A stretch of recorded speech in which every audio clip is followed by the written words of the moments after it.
सेंटरिंगचं काम आहे.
तुला दम लागला असेल तर कृष्णा दाखव तू.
आज पंचगंगा नदी काठावरील राजाराम बंधाऱ्यावरती आपण आपत्ती व्यवस्थापनाच्या अनुषंगाने जी आपली तयारी आहे त्या तयारीबाबतचं जे प्रात्यक्षिक कालपासून जे ठेवलेले आणि 3 दिवस जे चालणार आहे त्याची मी पाहणी केली।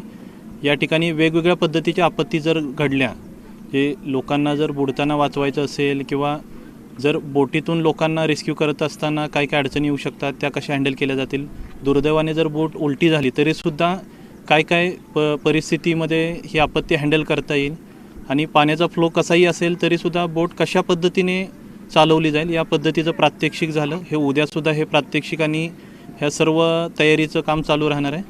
तर येणाऱ्या आपत्तीसाठी सामना करण्यासाठी जिल्ह्यामध्ये आपल्याकडे 70पेक्षा जास्त बोट आहेत, 1000पेक्षा जास्त लाईफ जॅकेट आहेत आणि इतर आवश्यक असणारे रेस्क्यूसाठी आवश्यक असणारे सर्व साधनसामुग्री आहे आणि ती सर्व सुस्थितीत असल्याची खात्री इथे सुद्धा आपल्या जिल्हा स्तरावरती झालेले आहे, सर्व तालुका स्तरावरती झालेले आहे, दोन्ही महानगरपालिका स्तरावरती झालेले आहे आणि या आपत्तीच्या दरम्यान मदत करणारे जे आपले व्हॉलेंटियर्स आहेत 2000पेक्षा जास्त व्हॉलेंटियर जिल्हाभरामध्ये आहेत, त्यांच्याशी सुद्धा संपर्क झालेला आहे, त्यांचं ट्रेनिंगसुद्धा झालेलं आहे। तर यावर्षी पाऊस ॲव्हरेजपेक्षा जास्त पडणारा असा जो अंदाज आहे, त्यामुळे पावसाचं प्रमाण जसं राहील, प्रकल्पामधील पाणी जसं राहील त्याचा सर्व अंदाज घेऊन येणाऱ्या आपत्तीला सामना देण्यासाठी प्रशासन सज्ज आहे आणि वेळोवेळी जशी परिस्थिती येईल त्या पद्धतीने सर्व व्हॉलेंटियरचा सहभाग घेऊन, लोकांचा सहभाग घेऊन आपत्तीला तोंड दिलं जाईल। एबीपी माझा, उघडा डोळे बघा नीट।